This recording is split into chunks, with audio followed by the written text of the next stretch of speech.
I think we recognise in Breeze that we have really captured the first wave of those who are both informed and committed to environmental action or action on climate change.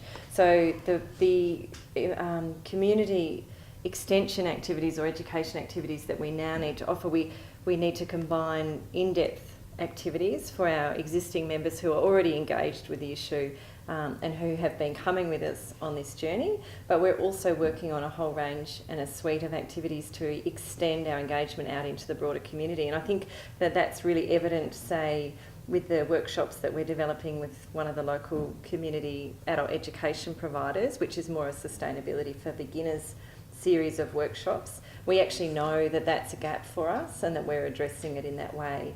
And also through reflecting on our PR activities and our communications activities. Probably in the past we've been able to rely on an assumption that people are relatively aware or engaged with the issue or informed, and now we know that we can't do that anymore. So our language needs to reflect the fact that we're trying to tap into everyday people doing everyday things.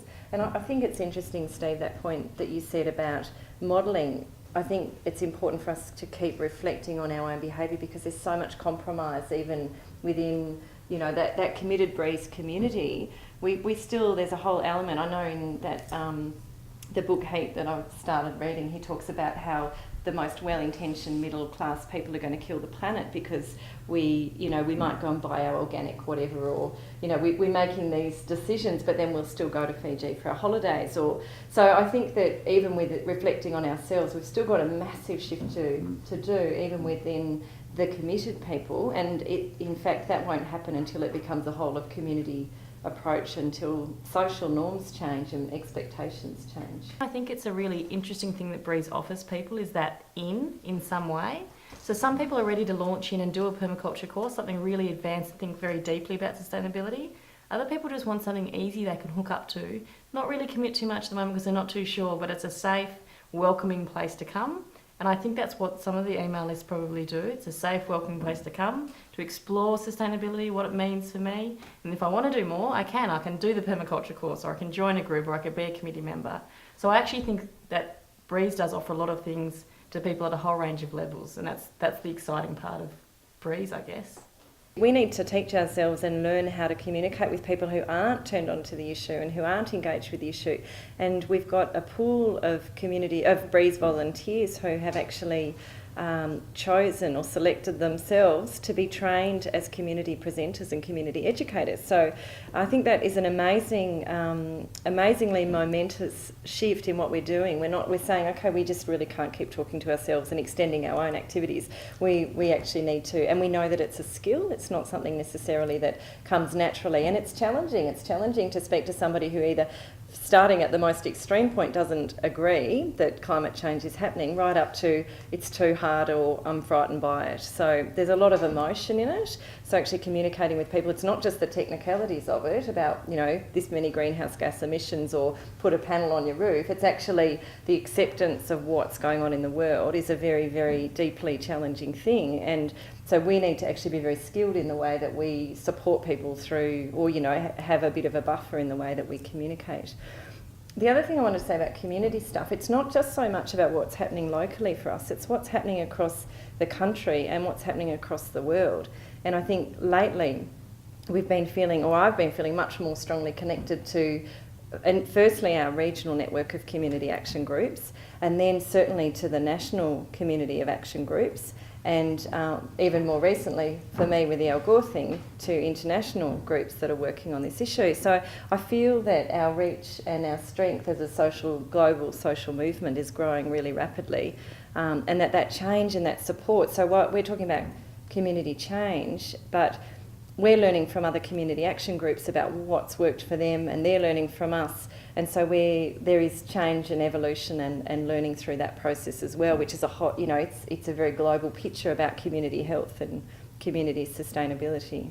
Well, the projects that it's initiated have made a huge difference. You know, people realise they can actually start doing something to change their energy habits and their approach to energy. So the solar hot water service system and the introduction of the photovoltaic cells program, they've both been terrific. People realise they can actually now be part of this new technology, and not only, I think, getting that sort of technology on board, but an understanding comes with it.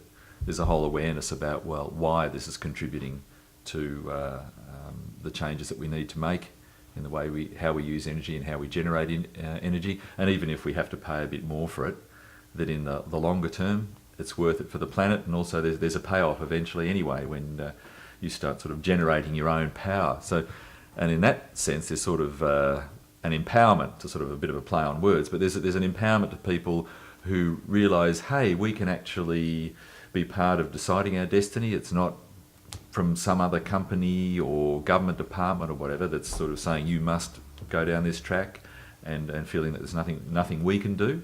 It's genuinely introduces an empowerment to people, and that's then reflected in other elements where people are starting to get interested in their impact on the environment, buying food locally.